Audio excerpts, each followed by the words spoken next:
பந்தலூர் முனீஸ்வரன் கோயில் முதல் முக்கட்டி வரையிலான சாலை தமிழ்நாடு கேரளா என இருமாநில இணைப்பு வழி சாலையாக உள்ளது. பந்தலூர் முதல் தொண்டியாலம், உப்பட்டி, நெல்லியாலம், பொன்னானி, குந்தலாடி, பெக்கி உள்ளிட்ட பல்வேறு பகுதிகளைச் சேர்ந்தவர்கள் கேரள மாநிலத்திற்கு மருத்துவம் மற்றும் பல்வேறு பொருட்கள் வாங்க சென்று வருகின்றனர். அதேபோல் பிதற்காடு முதல் பல்வேறு பகுதிகளைச் சேர்ந்தவர்கள் வட்டாட்சியர் அலுவலகம், நீதிமன்றம் உள்ளிட்ட பல்வேறு தேவைகளுக்கு பந்தலூர் வந்து செல்கின்றனர். இதனால் இந்த சாலையில் ஏராளமான வாகனங்கள் சென்று வருகின்றன. இந்த சாலை தற்போது ஓடிஆர் வகையில் உள்ளது.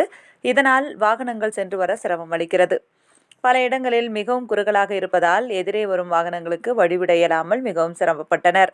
எனவே இந்த சாலையை அகலப்படுத்தி எம்டிஆர் சாலையாக மாற்ற வேண்டும் என கூடலூர் நுகர்வோர் மனிதவள சுற்றுச்சூழல் பாதுகாப்பு மையம் சார்பாக மாவட்ட ஆட்சியர் மற்றும் நெடுஞ்சாலைத்துறை கோட்ட பொறியாளர் ஆகியோரிடம் சாலையை அகலப்படுத்த வேண்டும் என கோரிக்கை வைத்ததன் அடிப்படையில் நெடுஞ்சாலைத்துறை கோட்ட பொறியாளர் குழந்தைராஜ் உத்தரவின் பேரில் முக்கட்டி முதல் முனீஸ்வரன் கோவில் வரையிலான சாலையில் குறுகலாக இருந்த பகுதிகளில் ஜேசிபி இயந்திரம் மூலம் மண் திட்டுகளை அகற்றி தற்காலிகமாக சாலையில் இருபுறங்களும் அகலப்படுத்தும் பணிகளை மேற்கொண்டனர்.